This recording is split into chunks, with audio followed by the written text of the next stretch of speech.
कि हमारा नेतृत्व कर सकते हैं या नहीं कर सकते। आंध्र प्रदेश में जो इलेक्शन हुआ, चंद्रबाबू नायडू जी की पार्टी जो जीती, इतनी लैंडस्लाइड विक्ट्री जीती, उसमें ये फैक्टर बहुत बड़ा है कि वो वहां के एक बड़े कद्दावर क्षेत्रीय नेता रहे। उड़ीसा में बीजेडी का हारना, उसमें बहुत बड़ा रोल इस बात का है कि प्रधानमंत्री नरेंद्र मोदी जी ने स्वयं कहा था कि वो नवीन पटनायक जी स्वस्थ नहीं है, पर्दे के पीछे से लोग उनको चला रहे हैं, वो चल नहीं रहे हैं। तो इस तरह की मैसेजिंग, चाहे वो किसी नेता के मानसिक स्वास्थ्य से जुड़ी हो, चाहे वो किसी नेता के शारीरिक स्वास्थ्य से जुड़ी हो, इसका बहुत गंभीर और गहरा असर भारतीय जनमानस पे, इंडियन वोटर पे पड़ता है। हैविंग सेड दैट, जिन 3 डायमेंशंस पे पूरा चुनाव लड़ा गया, development, crony capitalism, communalism and regional issues, इन डायमेंशंस में चुनाव लड़ा गया, इन सभी डायमेंशंस में हम देखते हैं कि हैवी एंटी इनकम्बेंसी को काउंटर करते हुए, ब्रांड मोदी को जहां तक हो सके वहां तक भुनाते हुए, फिर भी ये बात मैं प्रॉपर विश्वास के साथ कह सकता हूं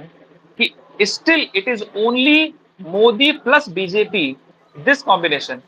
which could have been made this possible. Otherwise, any other party would have been clean swept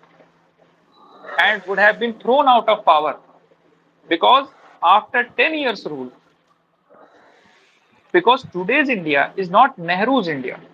If we are going to compare Narendra Modi with Jawaharlal Nehru, we must understand that today's India, India of 2024, is not India of 1950s. So Nehru के समय, नेहरू ने भारत की आजादी की लड़ाई लड़ी थी, एक शिशु देश था हमारा। उस समय तो ये भी कंफर्म नहीं था कि हमारा देश लोकतंत्र रहेगा कि नहीं रहेगा, कि सैनिक तानाशाही आ जाएगी, कि हमारा देश विखंडित हो जाएगा, टूट जाएगा, भविष्य क्या होगा। पर today our democracy is very strong, today our country is very strong. इस भाजपा की इस मनोवैज्ञानिक हार के बाद भी, जितनी मेरी समझ है, मैं यही कहूंगा कि नरेंद्र मोदी और भाजपा की इस जुगलबंदी की वजह से ही ये तीसरा टर्म पॉसिबल हो रहा है। अन्यथा यदि कोई और दल होता या कोई और नेता होता भाजपा में, तो शायद भाजपा की परफॉर्मेंस इतनी भी नहीं देखने को मिलती जितनी की देखने को मिली है। तीसरी चीज, मैसेजिंग राजनीति में बहुत इंपॉर्टेंट रही कि जो काम किया जा रहा है उससे ज्यादा इंपॉर्टेंट पॉलिटिक्स में हो जाता है कि उस काम का मैसेज क्या जा रहा है, संदेश क्या जा रहा है। भाजपा ने कोचिंग की पॉलिटिक्स बहुत की, जोड़ तोड़ की राजनीति बहुत की उन राज्यों में, खास तौर पर जहां पे उनकी सरकार को स्पष्ट बहुमत नहीं मिला, लेकिन उन्होंने फिर उस राज्य में तोड़कर अपनी सरकार बना ली। छोटे दलों को तोड़ने की कोशिश की गई और इसका सबसे स्पष्ट उदाहरण महाराष्ट्र में देखने को मिला, जहां पे शिवसेना को तोड़ा गया।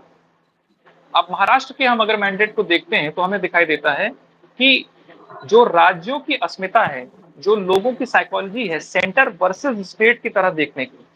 जो मानसिकता हमें साउथ में दिखाई देती है, वही मानसिकता, उससे मिलती जुलती मानसिकता या उसका थोड़ा सा डाइल्यूटेड फॉर्म हमें महाराष्ट्र में भी दिखाई देता है। वहां पे इनसाइडर वर्सेस आउटसाइडर का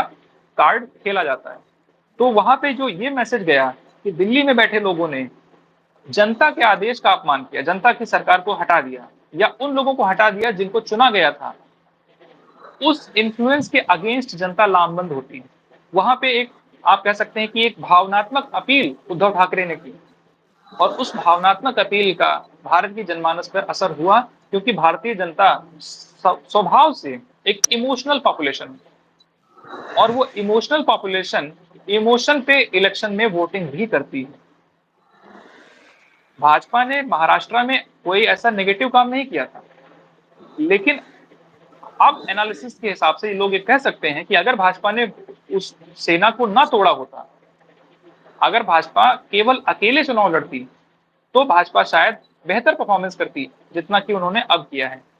या यह कहा जा सकता है कि तब उद्धव ठाकरे उतना अच्छा परफॉर्म नहीं करते या उतने बड़े स्टैचर के नेता नहीं बन पाते जितने बड़े स्टैचर के नेता उनको आज देखा जा रहा है। और same thing can be said about Akhilesh Yadav. Akhilesh Yadav जिस स्तर के नेता आज बनकर उभरे हैं, शायद अगर अगर जो कम्युनल पॉलिटिक्स यूपी में हुई, क्योंकि यूपी में राम मंदिर बनाया गया, यूपी में पेपर लीक हुए, तो जिस